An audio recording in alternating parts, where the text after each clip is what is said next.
Hello guys, तो next video में अपन बात करेंगे थोरेसिक लिम्फ नोड्स की। ठीक है, एक आपने पढ़ा होगा कि सर्वाइकल लिम्फ नोड के कुछ स्टेशंस होते हैं, वैसे ही थोरेसिक लिम्फ नोड के भी स्टेशंस होते हैं।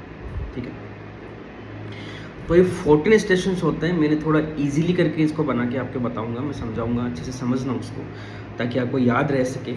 ठीक है, तो 14 स्टेशंस के अंदर किस तरह से मैंने डिवाइड किया है। ठीक है, पहला इसमें होता है सुप्रा क्लेविकुलर।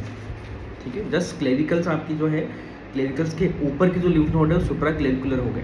उसके बाद में क्लेविकल के नीचे की बात करें तो मीडियस्टम से ही मैंने डिवाइड कर दिया उनको, तो supra mediastinum, aortic lymph node and infra mediastinum. Supra mediastinum around the aorta, aorta के आसपास वाले हैं तो वो अओर्टिक लिम्फ नोड, और इंफ्रा मीडियस्टिनम और इन्फीरियर मीडियस्टिनम यू कैन से। ठीक है, और लास्ट वाले होते हैं N1 नोड्स, N1 नोड्स। उसको भी मैं एक याद करने का न्यूमोनिक आपको बताऊंगा तो अच्छे से आपको याद रह जाएगा। चलिए, तो सबसे पहले अपन बात करें सुप्रा क्लेविकुलर लिम्फ नोड। तो एक फोटो मैंने बनाई है अच्छे से, उसको आप समझना पहले। ठीक है, ये देखिए दिख रहा है आपको। तो these are our clavicle, right clavicle, left clavicle. तो क्लेविकल के ऊपर 1 लिखा है, मैंने गोला बनाया है। गोला मतलब यहाँ पे लिम्फ नोड से है, और 1 जो लिखा है वो स्टेशन 1 आपका हो गया। तो स्टेशन 1 के लिम्फ नोड के मैंने क्या बोला, सुप्रा क्लेविकुलर। ठीक है, सुप्रा क्लेविकुलर। तो दिस आर सुप्रा क्लेविकुलर। अब सुप्रा क्लेविकुलर में 3 प्रकार के लिम्फ नोड आपके होंगे, सुप्रा क्लेविकुलर होंगे, लोअर सर्वाइकल होंगे, और सुप्रास्टर्नल नोड्स। ये देखिए, ये दोनों तरफ क्लेविकल आ रही है, उनके बीच में जो आपका जो स्टर्नम, यहाँ पे स्टर्नम हो गया है, तो स्टर्नम के ऊपर ये नोड्स है। तो ये जो गोला बीच में दिख रहा है वो क्या हो गया आपका स्टर्नल नोड्स वाले लिम्फ नोड। तो स्टर्नल नोड्स के लिम्फ नोड, ये जो 2 गोले आपको दिख रहे हैं 1-1 लिखा हुआ, उसके अंदर दिस क्लेविकल जस्ट ऊपर तो सुप्रा क्लेविकुलर, और ये नेक, ऊपर नेक होती है तो उसके जस्ट मतलब लोअर पार्ट ऑफ नेक आ गया ये, तो ये हो गया लोअर सर्वाइकल। ठीक है, तो इनको N3 नोड्स भी बोला जाता है। N3 नोड्स अपन क्यों बोलेंगे, मान लीजिए राइट साइड में कोई मास है, ठीक है, या लेफ्ट साइड में कोई मास है, लेकिन इनमें से यदि कोई अफेक्टेड है या मेटास्टेसिस यहाँ तक पहुँचा है तो वो N3 में ही काउंट होगा। क्यों? क्योंकि मीडियस्टिनम के बाहर है। ठीक है, तो ये मीडियस्टिनम के बाहर है, मीडियस्टिनम के अंदर वाले होते तो उनको N2 अपन बोलते हैं, सेम साइड। ठीक है, कॉन्ट्रालेटरल है तो अगेन N3 ही होगा, वो आपको पता है कि अपोजिट साइड चला गया कैंसर तो N3 में काउंट होता है। लेकिन ये वाला इवन सेम साइड भी N3 होगा क्योंकि वो सुप्रा मीडियस्टिनल है, मीडियस्टिनम के ऊपर है। चलिए, नेक्स्ट अपन बात करेंगे सुपीरियर मीडियस्टिनम, मतलब अपर मीडियस्टिनम बोल दो या सुपीरियर मीडियस्टिनम बोल दो। तो ये आपकी अब ट्रेकिया, मैं आपको पहले बता देता हूँ कि डॉटेड लाइन अपन चल रहे हैं, ट्रेकिया है। ठीक है, और T4 लेवल पे डिवाइड हो गई। ये कैराइना, C मतलब मैंने लिखा है यहाँ पे, दैट इज कैराइना, C मतलब यहाँ पे कैराइना हो गया है। तो ये राइट मेन ब्रोंकस यहाँ पे निकल गया, लेफ्ट मेन ब्रोंकस यहाँ पे निकल गया। राइट मेन ब्रोंकस छोटा होता है, ये अपर लोब के लिए जो डिवीजन है वो निकल गया, फिर ये मिडिल लोब डिवीजन, ये लोअर लोब डिवीजन निकल गए। लेफ्ट मेन ब्रोंकस थोड़ा सा लंबा होता है, लंबा है ये ऊपर के लिए, ये ऊपर में भी अपर लोब, ये लिमुलर लोब, और नीचे की तरफ लोअर लोब के लिए डिवीजन निकल गए। ये सुपीरियर लोब के लिए पहले डिवीजन एक निकल जाता है, सुपीरियर सेगमेंट के लिए। ठीक है, तो अब अपन बात कर रहे थे सुप्रा मीडियस्टिनल या सुपीरियर मीडियस्टिनल या अपर मीडियस्टिनल। तो अपर मीडियस्टिनल में 2 to 4 आपको याद रखना है, स्टेशन 2, स्टेशन 3, स्टेशन 4, 3 तरह के लिम्फ नोड्स यहाँ पे होंगे। तो स्टेशन 2 की बात कर रहे हैं अपन, तो 2R मैंने यहाँ पे लिखा है और 2L मैंने लिखा है। R मतलब राइट हो गया, L मतलब लेफ्ट हो गया। जो ट्रेकिया के राइट साइड में, तो इनको अपन क्या बोलेंगे, 2R 2L को राइट पैराट्रेकियल लिम्फ नोड और लेफ्ट पैराट्रेकियल लिम्फ नोड। ठीक है, राइट पैराट्रेकियल, लेफ्ट पैराट्रेकियल। तो ये एक तरह के अपर है, क्योंकि ये lower part of trachea, middle part of trachea, ये अपर है, तो क्या बोलेंगे, राइट अपर पैराट्रेकियल, लेफ्ट अपर पैराट्रेकियल। इसी तरह 4 वाले, थर्ड वाले पीछे की तरफ रहते हैं, ये ध्यान रखना, थर्ड वाले पीछे की तरफ रहते हैं। तो ये आपकी अओर्टा यहाँ पे ऐसे होती है, अओर्टा इस तरह से रहती है, तो इसको मैंने क्या बोला, 3A। ठीक है, A मतलब हो गया यहाँ पे अओर्टिक, तो प्री अओर्टिक, अओर्टा से ही पहले, ऐसे ऐसे याद रखो इसको। अओर्टा बाद में आ रही है, अपन बाहर से अंदर की तरफ चल रहे हैं, तो अओर्टा से ही पहले ये है। तो अओर्टा से 3 तरह के होते हैं, तो थोड़ा सा एक बार एक आगे अओर्टिक नोट आएगा तो मैं फिर से इसको रिपीट करूँगा।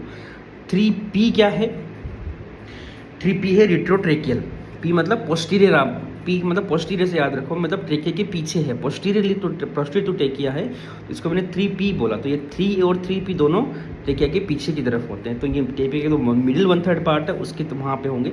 नीचे की तरफ आएंगे जो लोअर 1/3 पार्ट है, यहाँ पे 4R 4L मैंने लिखा है। तो राइट मतलब लोअर पैराट्रेकियल यहाँ पे राइट वाले हो गए, और ये लोअर पैराट्रेकियल लेफ्ट वाले हो गए।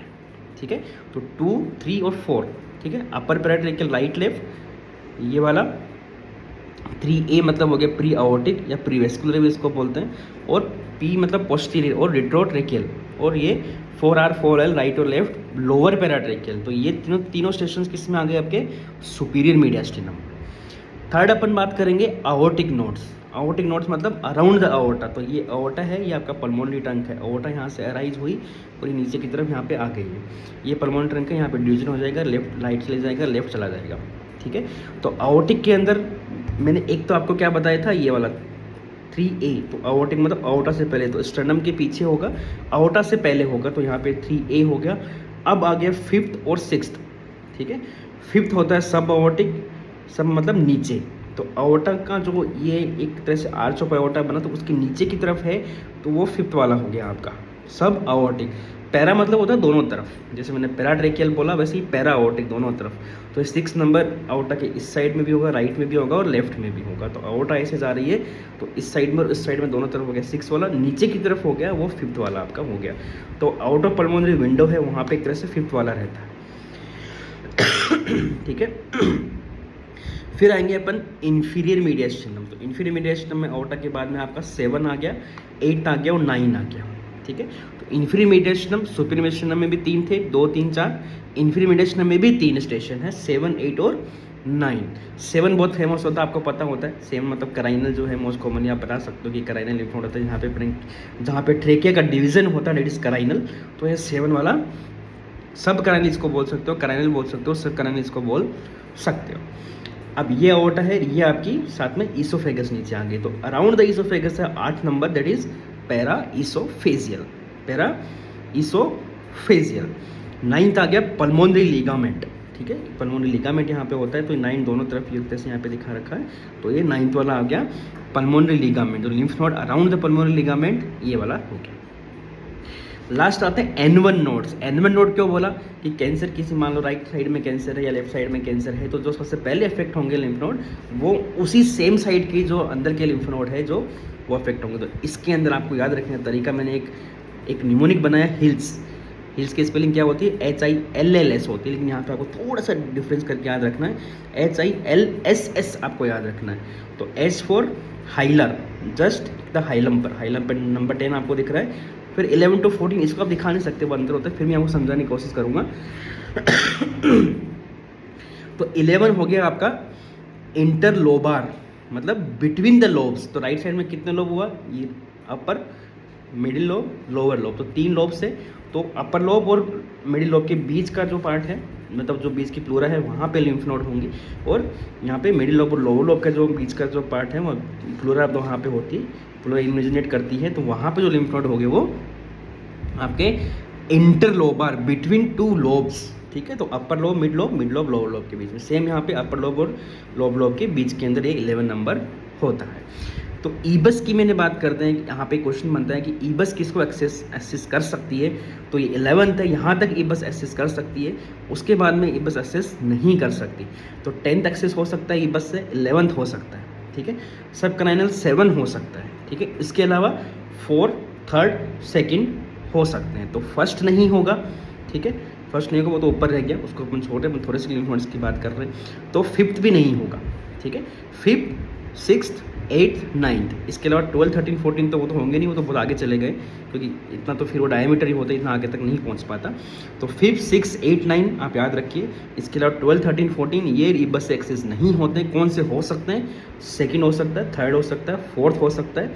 उसके बाद डायरेक्ट 7, 10th और 11th, 10 हाइलम और 11 ये वाला, ठीक है। 11 जस्ट लोब्स के बीच में ही है, तो उतना अभी आगे नहीं गया, ठीक है। नेक्स्ट है 12th आ गया लोबार, L फॉर लोबार, मतलब इनसाइड द लोब। तो अपर लोब के लिए अलग होंगे, मिडिल लोब के लिए अलग होंगे, लोअर लोब के अलग, इधर अपर लोब लिंगुलर लोब के लिए अलग और लोअर लोब के लिए अलग। तो ये लोबार हो गया। फिर S और S दोनों ही S है, तो आपको याद रखना पड़ेगा थोड़ा सा यहाँ पे। लोब के बाद में आता सेगमेंट और फिर आता सब सेगमेंट, मतलब इनसाइड द सेगमेंट, ठीक है। तो सेगमेंटल मतलब इनसाइड द सेगमेंट, तो यहाँ पे एपाइकल सेगमेंट हो गया, पोस्टीरियर सेगमेंट हो गया, एंटीरियर सेगमेंट, उसके अंदर आपके लिम्फ नोड हो गए। उसके बाद में सब सेगमेंट मतलब एक तरह से बोल सकते हो बहुत ही छोटा है, और भी मतलब सेगमेंट को भी आप डिवाइड करो। सेकेंडरी पल्मोनरी नोड्यूल वाला पार्ट आ गया, वहाँ पे भी लिम्फेटिस गई होती है, वहाँ पे भी लिम्फ नोड होते हैं, तो उस पार्ट तक जाते जाते ये 14 वाला हो जाएगा। तो स्टेशन आपको याद हो गए, 1 से 14 तक स्टेशन होते हैं। फर्स्ट सुप्राक्लेविकुलर, सेकंड सुप्रीमीडियस्टिनम, इसमें सेकंड, थर्ड, फोर्थ हो गया। थर्ड के अंदर अओर्टिक नोड, फिफ्थ और सिक्स्थ हो गया। फोर्थ इज इंफीरियर मीडियस्टिनम, 7, 8, 9 हो गया। Then N1 nodes, N1 nodes आपका HILSS आपको याद रखना है, हिल्स, 10, 11, 13, 12, 13 और 14, ठीक है। तो ये हो गए थोरेसिक नोड्स। ये किस में काम आते हैं? ये आपके स्टेजिंग में काम आते हैं। जो आपको CL लंग किसी पेशेंट को हो गया, उसकी स्टेजिंग करनी है कि कौन सा लिम्फ नोड इन्वॉल्वमेंट है, कौन सा लिम्फ नोड इन्वॉल्व हुआ है। तो N1 मैंने बताया, तो वो N1 वाली स्टेजिंग हो जाएगी। N2 जो मीडियस्टल नोड है वो मेनली N2 होते हैं, ठीक है। और सुप्राक्लेविकुलर हो गया वो N3 हो गया। यदि लेकिन कॉन्ट्रालेटरल साइड है तो चाहे वो N2 हो चाहे N1 हो, कोई भी हो, वो N3 की तरह ही काउंट फिर होगा, ठीक है।